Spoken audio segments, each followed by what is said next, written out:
राम रहीम पर एक बार फिर सरकार मेहरबान हो गई है और इस बार 40 दिनों के लिए राम रहीम जेल से बाहर है। बलात्कार और हत्या का आरोपी राम रहीम 20 साल की सजा काट रहा है। 25 अगस्त 2017 को सजा सुनाए जाने के बाद से 14वीं बार ऐसा है जब राम रहीम को पैरोल मिली है। इस बार यह आजादी उसके जन्मदिन से ठीक पहले दी गई है। राम रहीम का जन्मदिन 15 अगस्त को होता है और खबर यह है कि इस बार वो अपना जन्मदिन सिरसा के डेरे में मनाएगा।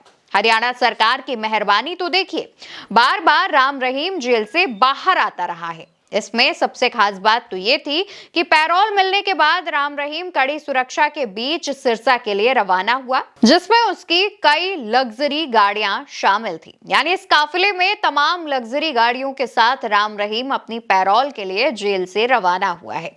लेकिन आपने शायद ही कभी सुना होगा कि कोई अपराधी जिसने महिलाओं के साथ जघन्य अपराध किए हैं, जिस पर एक आदमी की हत्या करने का आरोप है, वो अक्सर 30-30, 40-40 दिन की जेल से छुट्टी लेकर आता है। जी हाँ दोस्तों, इसे छुट्टी ही तो कहेंगे, क्योंकि पैरोल पर 30-30, 40-40 दिन राम रहीम बाहर आता है और बाहर आने के बाद उसका जो मन करता है वो वही करता है। राम रहीम जब जब जेल से बाहर आता है तो कभी उसका जन्मदिन होता है, तो कभी वो गाना रिकॉर्ड कर रहा होता है। राम रहीम का सही है, जब मन किया बाहर आ गए, भजन किया, वीडियो बनाया या फिर पार्टी की और फिर वापस जेल में अंदर चले गए और कुछ समय बाद फिर जेल से बाहर आ गए। राम रहीम को कितनी बार पैरोल मिली है, ये बात सिस्टम की पोल खोलती है। राम रहीम के पैरोल मिलने पर भी बात कर लेते हैं। 24 अक्टूबर 2020, एक दिन की पैरोल। अस्पताल में भर्ती अपनी बीमार मां से मिलने के लिए राम रहीम बाहर आया। 21 मई 2021, 12 घंटे की पैरोल मिली, जहां राम रहीम दोबारा अपनी बीमार मां से मिलने के लिए बाहर आया। 7 फरवरी 2022, 21 दिन की फरलो मिली, जहां परिवार से मिलने के लिए राम रहीम बाहर आया और इसी वक्त पंजाब में विधानसभा के चुनाव भी होने थे। इसके बाद 17 जून 2022, 30 दिन की पैरोल राम रहीम को दी गई, जहां राम रहीम उत्तर प्रदेश के बागपत स्थित अपने बरनावा आश्रम में रहा था और इसी समय में हरियाणा में नगर निकाय के चुनाव भी थे। 14 अक्टूबर 2022 में 40 दिन की पैरोल राम रहीम को दी गई, जहां राम रहीम फिर से बरनावा आश्रम में रहा और म्यूजिक वीडियो बनाए और उसको जारी भी किया। इसी दौरान हरियाणा की आदमपुर सीट पर उपचुनाव भी होने थे। इसके बाद 21 जनवरी 2023, 40 दिन की पैरोल राम रहीम को दी जाती है, जिसमें वो डेरा के पूर्व प्रमुख शाह सतनाम सिंह की जयंती समारोह में शामिल होने के लिए बाहर आता है। 20 जुलाई 2023, 30 दिन की पैरोल राम रहीम को दी गई और इसी वक्त हरियाणा में पंचायत चुनाव हो रहे थे। 20 नवंबर 2023, 21 दिन की फरलो राम रहीम को मिली और इसी समय हरियाणा में विधानसभा चुनाव होने थे। 19 जनवरी 2024, 50 दिन की पैरोल राम रहीम को दी गई। 2 अक्टूबर 2024, 20 दिन की पैरोल राम रहीम को दी गई और इसी समय हरियाणा विधानसभा चुनाव होने थे। यानी हरियाणा विधानसभा चुनाव से ठीक पहले 20 दिन की पैरोल राम रहीम को दी गई। 13 अगस्त 2024, 21 दिन की फरलो राम रहीम को मिली। 28 जनवरी 2025, 20 दिन की पैरोल दिल्ली विधानसभा चुनाव से ठीक पहले राम रहीम को दी गई। 9 अप्रैल 2025, 21 दिन की फरलो राम रहीम को मिली और इस बार फरलो के साथ साथ सिरसा डेरा में रहने की इजाजत भी दी गई।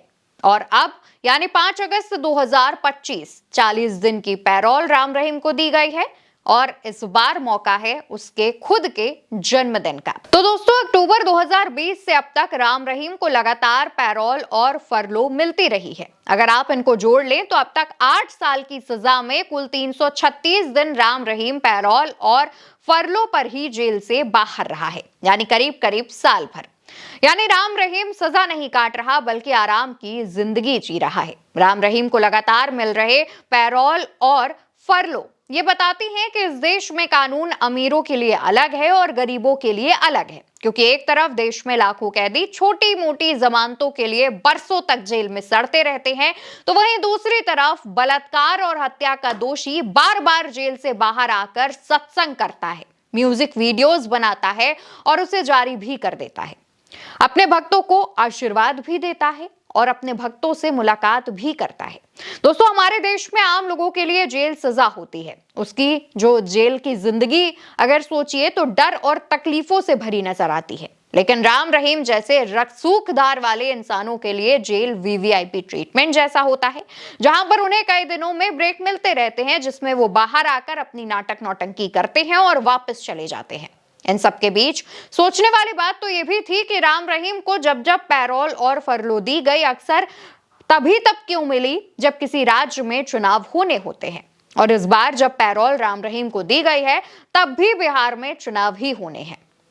इस पर राजनीतिक विश्लेषकों की राय जानना भी बेहद अहम है। राजनीतिक विश्लेषकों का मानना है कि राम रहीम को पैरोल देना इन सीटों को साधने की एक सोची समझी रणनीति का हिस्सा हो सकता है।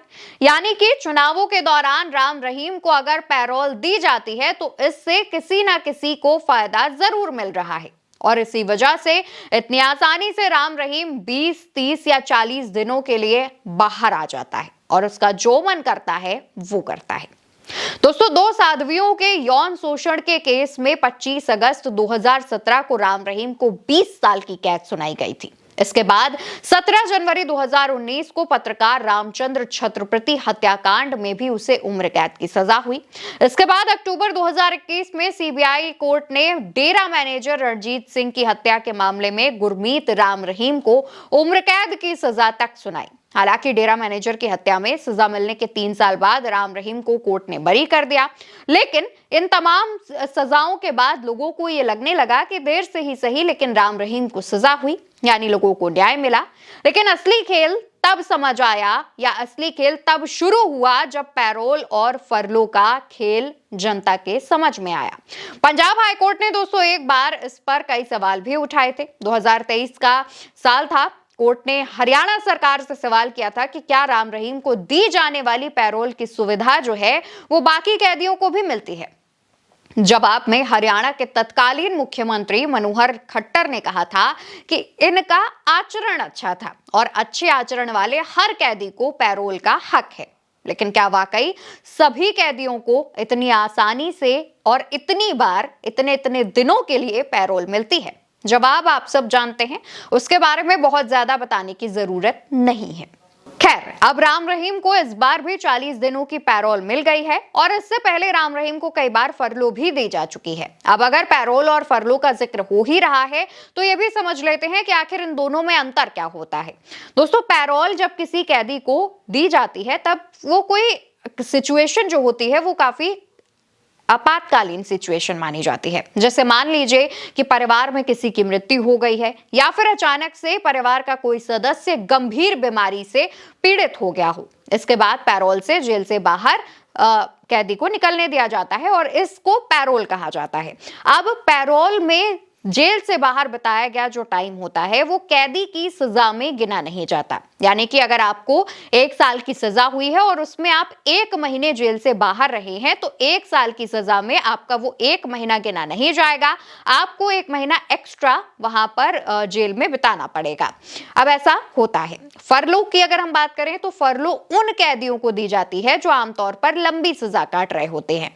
ये एक निश्चित टाइम के लिए सजा मान लीजिए दी गई है और उसके बाद अगर आप बहुत अच्छे व्यवहार कर रहे हैं, अच्छा आचरण कर रहे हैं, तो उसके बाद आपको फरलो दी जाती है। फरलो कैदी की कुल सजा का हिस्सा माना जाता है। ये पैरोल से अलग होती है और फरलो में जो आप जितने भी दिन बाहर रहते हैं वो आपकी सजा में काउंट होता है। अब पैरोल और फरलो देना दोनों ही पूरी तरह से सरकारी प्राधिकरण पर आधारित होता है, जिससे डिविजनल कमिश्नर या फिर राज्य सरकार पर निर्भर करता है कि वो पैरोल या फरलो कैदी को देगा या नहीं। अब क्योंकि दोस्तों जेल राज्य का विषय है तो ऐसे में राम रहीम को मिल रही पैरोल और फरलो राज्य सरकार पर सवाल खड़े करती है। इस बार भी राम रहीम को 40 दिन की पैरोल दी गई है। कहा यह जा रहा है कि राम रहीम अपना जन्मदिन काफी धूमधाम से मना सकता है। फिलहाल अब इसको लेकर के सरकार पर भी सवाल उठ रहे हैं। जनता सरकार से जवाब चाहती है। देखने वाली बात होगी कि इस मामले में और क्या चीज सामने आती है और खास तौर पर क्या राम रहीम जिस तरीके से पैरोल से बाहर आता है तो क्या वो अपने जन्मदिन को काफी धूमधाम से मनाएगा, ये भी देखने वाली बात होगी। फिलहाल इस जानकारी में इतना ही। इस पर आपकी जो भी राय हो कॉमेंट सेक्शन में बताइएगा। वीडियो उल्टा चश्मा यूसी पर देख रहे हैं। मेरा नाम अवंतिका है।